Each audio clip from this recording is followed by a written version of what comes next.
خبر شامل کرتے ہیں سمندری سے۔ حقیقی آزادی لانگ مارچ کے سلسلے میں P T I general secretary Asad Umar کی ڈاکٹر شہباز گل کے ہمراہ سمندری آمد۔ 3 پلیاں سٹاپ سمندری بائی پاس، وابڈا چوک، گوشرا روڈ اور رجانا روڈ پر جگہ جگہ استقبال کیا گیا۔ سینئر رہنما پاکستان تحریک انصاف امیدوار NA98 چوہدری افتخار رسول گھمن اور MPA P T I Hafiz Mumtaz Ahmed, MPA P T I Adil Pervez Gujjar سمیت پی ٹی آئی کارکنان نے اعلیٰ قیادت کا استقبال کیا۔ اسد عمر نے گوشرا روڈ، گھمن سیکریٹریٹ کے باہر اور گوشرا روڈ پر جلسے سے خطاب کیا۔ پولیس کی جانب سے سیکیورٹی کے فل پروف انتظامات کیے گئے۔ حقیقی آزادی لانگ مارچ میں پی ٹی آئی کا ساتھ دیں۔ نارووال سے بیورو چیف حافظ عباس کی رپورٹ کے مطابق DPO نارووال واحد محمود کی ہدایت پر اور DSP ہیڈ کوارٹرز کی نگرانی میں SHO تھانہ سٹی نارووال کرائم فائٹر توحید الرحمان کی جرائم پیشہ عناصر کے خلاف کریک ڈاؤن جاری۔ تھانہ سٹی نارووال دوران کارروائی کرتے ہوئے منشیات فروش ملزمان کے قبضے سے 1380 گرام چرس برآمد کر لی۔ دوسری کارروائی میں 3 ملزمان کے قبضے سے 350 پتنگیں، 400 کے قریب آتش بازی کے پیکٹ برآمد کر کے مقدمہ درج کر دیا، پابند سلاسل کر دیا۔ SHO تھانہ سٹی نارووال کرائم فائٹر توحید الرحمان نے کہا کہ DPO نارووال واحد محمود کی ہدایت پر نارووال سٹی کو جرائم پیشہ عناصر منشیات فروشوں سے پاک کرنا، شہر کو امن کا قلعہ بنانا میری اولین ترجیح ہے۔ ایک اور خبر ہے سمندری سے۔ نومبر کا مہینہ آ گیا، ابھی تک امپورٹڈ حکومت گنے کا ریٹ نہیں نکال سکی۔ مار دیا گیا مزدور کو، مار دیا گیا عوام کو۔ ان کی کوششوں یہ ہے کہ غریب ہی ختم ہو جائے۔ آپ لوگوں کے خوف سے ایک آدمی ہسپتال پہنچ گیا، جو ہاتھ آپ کے خوف سے رانا ثناءاللہ کی مونچھوں تک پہنچ رہا تھا، وہ ہسپتال پہنچ گیا۔ اللہ تعالیٰ رانا ثناءاللہ کو بندے کا پتر بنائے، رانا ثناءاللہ کو اللہ صحت یاب کرے۔ خفیہ نمبروں سے کال کر کے دھمکیاں دے گے، شہباز گل کو ڈرانے دھمکانے گئے لوگ ڈر جائیں گے۔ یہ جو ناکام تجربہ تھا، یہ امپورٹڈ حکومت کا ناکام تجربہ تھا، اس کو گھسیٹنے کے لیے جو ضد زبردستی اور زور کی جا رہی ہے، اس سے ملک کا نقصان کیا ہو رہا ہے۔ سمندری کا علاقہ، ادھر آس پاس کے علاقے جو ہیں جی، زمیندارے کا علاقہ ہے، اس وقت ذرا آپ دیکھیں کہ ہو کیا رہا ہے۔ گندم کی فصل لگنے کے لیے جا رہی ہے، بجائی کا وقت ہے، اور حکومت یہ فیصلہ نہیں کر سک رہی کہ کتنا گندم کی سپورٹ پرائس ہم نے دینی ہے، کتنی قیمت پہ حکومت گندم لے گی جب یہ کاشت ہوگی اگلے سال۔ کیونکہ وہ بیٹھے ہوئے ہیں لندن کے اندر، اور ساری صبح سے لے کے شام تک کیا کام ہو رہا ہے جی، یہ حکومت کیسے بچانی ہے۔ خبر شامل کرتے ہیں الریاض سعودی عرب سے۔ Divisional bureau chief Waheed Iqbal کی رپورٹ کے مطابق سعودی عرب کے معروف سیاسی شخصیت ممبر مجلس عاملہ مسلم لیگ نون الریاض ریجن چوہدری عبدالقیوم کنگ نے نئی منتخب ہونے والی مسلم لیگ نون الریاض کے مجلس عاملہ کے اعزاز میں عشائیہ دیا۔ عشائیے کے بعد مسلم لیگ نون ریاض ریجن کا پہلا باقاعدہ اجلاس زیر صدارت Muhammad Adnan Butt coordinator Riyadh region منعقد ہوا۔ نظامت کے فرائض بانی ممبر مسلم لیگ نون سعودی عرب مختوم امین تاجر گیلانی نے ادا کیے۔ مہمان خاص ملک راشد پرویز اوان تھے۔ اجلاس کا باقاعدہ آغاز تلاوت قرآن پاک سے ہوا، جس کی سعادت عبدالقیوم کنگ نے حاصل کی۔ نعت رسول مقبول صلی اللہ علیہ وآلہ وسلم کا نذرانہ معروف نعت خواں محمد اصغر چشتی نے پیش کیا۔ نومنتخب کوارڈینیٹر محمد عدنان بٹ نے تمام نومنتخب اراکین کو مبارکباد پیش کی، نیک خواہشات کا اظہار کیا۔ ممبران مجلس عاملہ سے خطاب کرتے ہوئے کہا کہ اب ہر ممبر کی ذمہ داری ہے کہ وہ اپنے اپنے حلقے میں مسلم لیگ نون کی تنظیم سازی پر بھرپور توجہ دے۔ مہمان خاص ملک راشد پرویز اوان نے خطاب کرتے ہوئے کہا کہ ہم اپنے قائدین کے ہر فیصلے کو تسلیم کرنے اور کوارڈینیٹر عدنان بٹ کے شانہ بشانہ مسلم لیگ نون کی تنظیم سازی کے لیے ہمہ وقت حاضر ہیں۔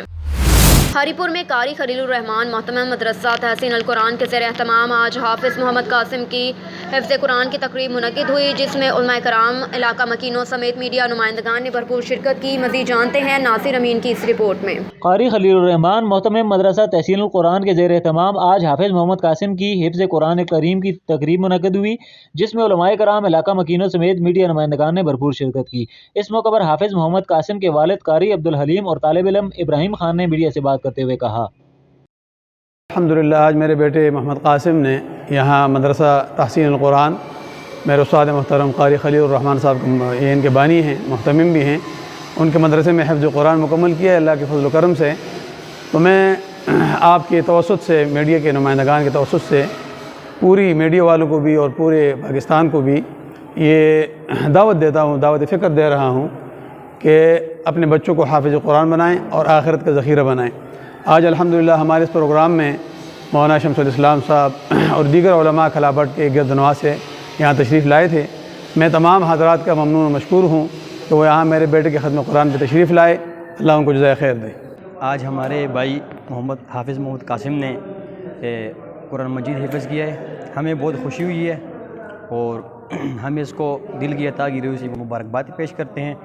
قاری عبدالحلیم نے اپنے پیغام میں کہا کہ میری تمام دیکھنے اور سننے والوں سے درخواست ہے کہ اپنے بچوں کو دنیاوی تعلیم کے ساتھ ساتھ دینی و قرآنی تعلیم سے بھی روشناس کروائیں تاکہ وہ دنیا میں باکردار شہری بن سکیں اور آخرت میں والدین کے لیے نجات کا باعث بن سکیں۔ آخر میں ملکی سلامتی کے لیے دعائیں بھی کی گئیں۔ خبر شامل کرتے ہیں خیرپور ناتھن شاہ سے۔ بحریہ ٹاؤن کی جانب سے سیلاب زدگان کے لیے کہانی کی سیلانی لگائی گئی۔ بحریہ ٹاؤن کی جانب سے لگائی سیلانی میں سیلاب زدگان کو دن میں 3 مرتبہ کھانا کھلایا جا رہا ہے، جبکہ ان کی مزید بھی امدادی راشن بھی فراہم کیا جا رہا ہے۔ اس پر جانتے ہیں وہاں پر موجود ہمارے نمائندے راجہ رجب علی سے۔ جی راجہ رجب علی، مزید آگاہ کیجیے۔ دیکھیے بالکل خیرپور ناتھن شاہ میں بحریہ ٹاؤن کی جانب سے سیلاب زدگان میں جو ہے نا وہ سیلانی لگائی گئی ہے۔ یہاں پر ہزاروں کی تعداد میں لوگوں کو کھانا کھلایا جاتا ہے۔ جو بھی سیلاب زدگان ہے تحصیل بھر کے وہ یہاں آتے ہیں، کھانا کھاتے ہیں۔ اس حوالے سے میرے ساتھ ٹیم کے کچھ ممبران موجود ہیں، ان سے بات کرتے ہیں۔ آپ مجھے بتائیے یہ کس طرح لگا ہوا ہے سیلانی کی جانب سے آپ کا؟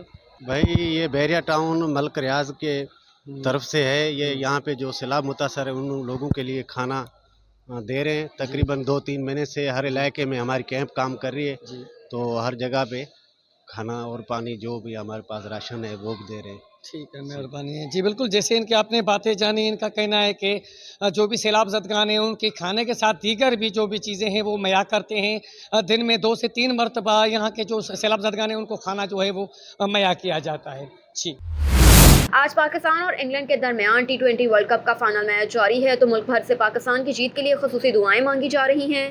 اس وقت ہمارے نمائندے جام رمیش صادق آباد میں شہریوں کے ساتھ موجود ہیں، ان سے مزید تفصیلات جانتے ہیں۔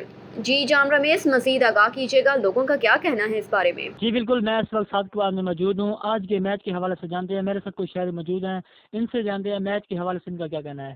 جی السلام علیکم۔ آج پاکستان اور انگلینڈ کا میچ ہے، انشاءاللہ ہم پر امید ہیں کہ پاکستان جیتے گا اور 1992 کی یاد جو ہے وہ تازہ کرے گا۔ انشاءاللہ پاکستان زندہ باد۔ جی بالکل، شہریوں کی بات سنی، شہریوں کا کہنا ہے ہم پاکستان کے ساتھ ہیں، ہم پاکستان کے لیے دعا کریں گے، پاکستان میچ جیتے گا۔ جی، شیخوپورہ میں قائد اعظم لارڈ فورم کے سربراہ سابق جنرل سیکرٹری ڈسٹرکٹ بار ایسوسی ایشن میاں لیاقت علی نے 80 سے زائد ساتھی وکلاء سمیت صدارتی امیدوار عمر حیات بھٹی ایڈوکیٹ کی حمایت کا اعلان کر دیا۔ اس حوالے سے پروقار تقریب کا اہتمام، جس میں معروف قانوندان Naseer uddin Khan Nayyar advocate, member Punjab bar council Rana Saif Ullah Khan, Ismat Hussain Saddo advocate, Saeed Nadeem Shahid advocate, Shakeel Virk advocate, Imran Safdar Gujjar advocate, Tahir Shahzad Kambo advocate, Rana Shafqat Rasool advocate, Waqar Abbas Qasmi advocate, Saeed Zaigham Bukhari advocate دیگر نے شرکت کی۔ اس موقع پر خطاب کرتے ہوئے میاں لیاقت علی ایڈوکیٹ نے کہا کہ عمر حیات بھٹی ایڈوکیٹ ایک باصلاحیت، باکردار اور وہ کلاس دوست شخصیت ہیں۔ فریشلی ہمیں اپنی حمایت کے ساتھ انرجی بخشی ہے اور ہماری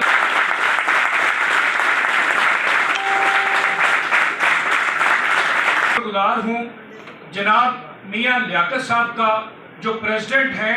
سر آپ کا بہت شکریہ، آپ نے ہم پہ اعتماد کیا، آپ کی پوری ٹیم نے جو ہے اعتماد کیا۔ سے یہ وعدہ کرتا ہوں آپ کے ساتھ مل کے محنت کروں گا، اللہ تعالیٰ اپنے ہمارے نال کریں گے۔ میں تہہ دل سے شکر گزار رانا حسن رشید صاحب کا ہے، میرے بھائی اپنی پروفیشنل مصروفیات میں بھی۔ شیخوپورہ میں وفاقی وزیر تعلیم رانا تنویر حسین نے کہا کہ مسلم لیگ نون کی سیاست کا محور ہمیشہ عوامی خدمت رہا۔ پچھلے 10 سال جب بھی ملک میں ترقی کے سفر اور عوامی خدمت کے دور کا آغاز ہوا تو عمرانی فتنے نے رکاوٹیں ڈال کر ملک دشمنی کا ثبوت دیا۔ شیخوپورہ کے علاقے منصور آباد میں گیس فراہمی کے منصوبے کی اپ گریڈیشن کے کام کے آغاز کے موقع پر تقریب سے خطاب کرتے ہوئے وفاقی وزیر کا کہنا تھا کہ منصور آباد کو گیس کے انتہائی کم پریشر کا سامنا تھا۔ پی پی 139 کے ضمنی الیکشن میں عوام سے کیا گیا وعدہ 1 ماہ سے بھی کم عرصے میں پورا کر دیا۔ اس منصوبے پر 11 ملین روپے لاگت آئے گی اور یہ 1 ماہ میں مکمل ہوگا۔ شیخوپورہ میں مسلم لیگ نون کے رہنماؤں حاجی طارق ڈوگر اور یاسر اقبال کے ہمراہ میڈیا سے گفتگو کی۔ وفاقی وزیر رانا تنویر نے کہا کہ میاں نواز شریف اس برس واپس آ رہے ہیں۔ جب محمد نواز شریف ملک میں آئیں گے تو نہ تو عمرانی فتنہ نظر آئے گا اور نہ ہی اس کے ہواری جھوٹ، فراڈ اور افراتفری کے سیاست کو جاری رکھ سکیں گے۔ شیخوپورہ میں کمشنر لاہور ڈویژن محمد عامر جان نے شیخوپورہ کا دورہ کیا۔ ڈپٹی کمشنر آفس میں منعقدہ اجلاس کی صدارت کی۔ اجلاس میں سیکرٹری ایکسائز اینڈ ٹیکسیشن